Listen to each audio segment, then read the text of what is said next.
Hi guys, welcome to another video. Today I want to talk to you about 7 Habits of Highly Effective People. It's a book written by Covey and it changed my life. And first I would like to explain a little bit about what the author means with the habit, and then I want to quickly explain what it did to me and how it changed my life or approach in life. So the 7 habits of highly effective people are: be proactive, begin with the end in mind, put first things first, think win-win, seek first to understand, then to be understood, synergize, and sharpen the saw.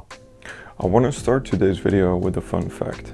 Duke University published a research stating that over 45% of what we do on a daily basis can be described as a habit. It's no wonder therefore that these habits have gained a lot of interest in the self-help and personal development area. And in the previous video I actually described in a bit more detail already how habits are formed on the basis of a great book by Charles Duhigg. But today I want to talk to you about the 7 habits of highly effective people. I think what makes it interesting to talk about habits right now is that we have a lot of freedom, relatively speaking. So we are locked down, we can't go to bars and all these things, but we are almost all working from home. And this gives great freedom to experience or experiment with new habits. So I just wanted to get into some of the details about these habits and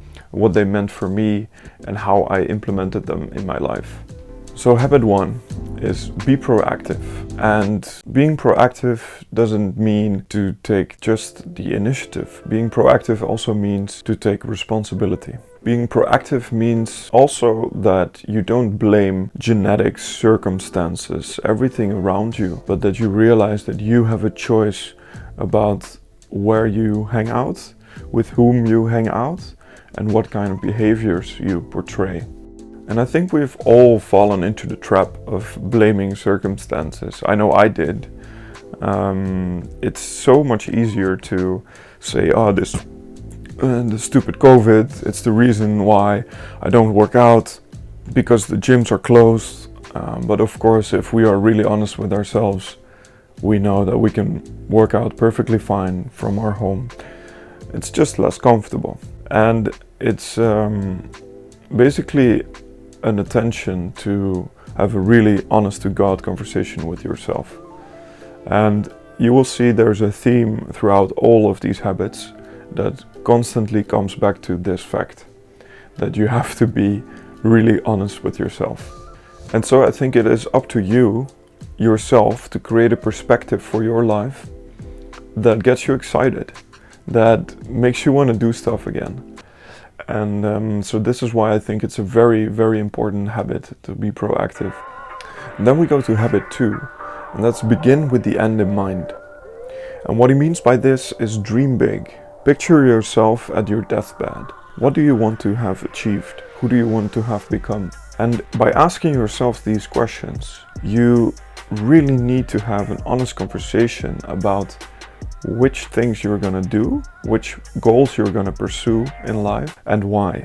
Because at the end of your life, it doesn't make sense to prove your parents because they're not there anymore. It doesn't make sense to prove society because you don't care anymore. So the only thing that matters in the end is what you want to achieve and what you want to get out of this life. So sometimes it's very difficult to see what you really want as a person versus what other people expect of you as a person. And I know I have had a lot of struggles with this. On the one hand, I'm really ambitious. On the other hand, I just want to have fun, travel, have adventures, etc. And these things are completely opposite, because adventure and spontaneous travel and stuff like this is the opposite of commitment and pursuing one goal rigidly. I think beginning with the end in mind really is the foundation for the 3rd habit, to put first things first. And this means that so many things come to us we meet new people, we encounter new opportunities, and we have to ask ourselves, does this align with our priorities at this moment? And for me, I know this is a very tricky one, because you know, you can ask yourself so many questions like, yeah, but technically if I make a lot of money, this will contribute towards my goal, because I can have more impact in this area in a couple years from now, etc.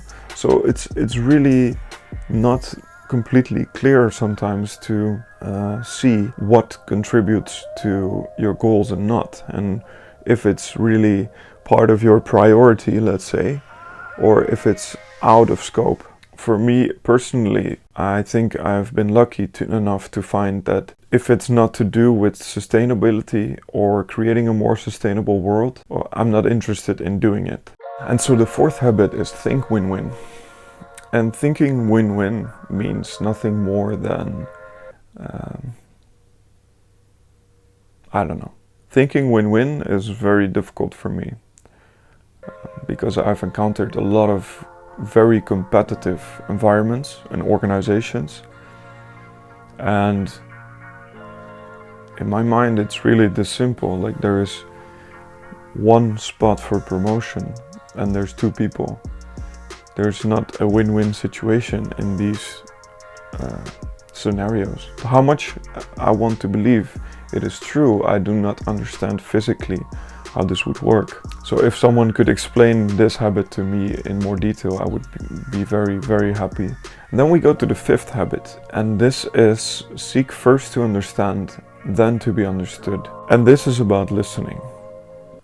And I remember when I was 16 years old, I thought I knew everything. I was very confident, overconfident, that I was right. And so what happened is I got into a relationship and I went to have dinner at her parents' place. And as I was sitting there at the kitchen table, I was discussing, you know, my thoughts on life and how I was, you know, how the world was working, etc. And especially her father at that point told me that in a very subtle way, he asked me questions, but he asked them in such a way that I couldn't just ignore them. But what he made me do is he made me listen. And he made me realize that perhaps sometimes I should first try to understand a bit more and then seek to be understood. And this has been one of the most valuable lessons. And so when I read it in this book, I recognized it immediately, and I was very aware of the importance of this. And you will let other people point out your flaws or your unknowns. And this will help you tremendously if you want to develop yourself.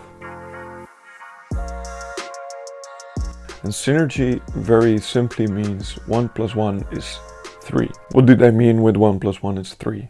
Well, it means, for example, I work together with a friend of mine, and this friend of mine, he's very smart and very detail oriented, but he has got very little social skills. And so he's got this idea and he worked everything out, but he is completely unable to translate this into an appealing story. And me, I'm just a good presenter. I understand this friend and I translate his idea into a story.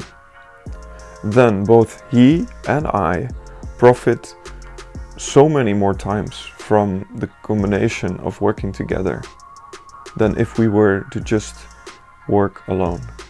And this is synergy. And I think this is an extremely important habit to internalize. And so habit 7 is about sharpening the saw. What the author means with sharpening the saw is basically all of these habits we've just talked about don't make any sense, won't get you any further if you don't take care of yourself physically, mentally, and spiritually. Like if we don't do these things, none of the other habits will make sense. Because you can have your priorities straight, you can have your end goal in mind, you can think win-win, synergize, but if you don't feel energized, none of this makes sense. This sharpening the saw, it's one of the things that I've focused on the most. So yeah, about a month ago, I decided to quit drinking, quit smoking, and quit coffee, or at least not drink as much as I did before. And what I noticed is that within a week or two, not only did I quit the drinking and the smoking and everything, but I started working out again.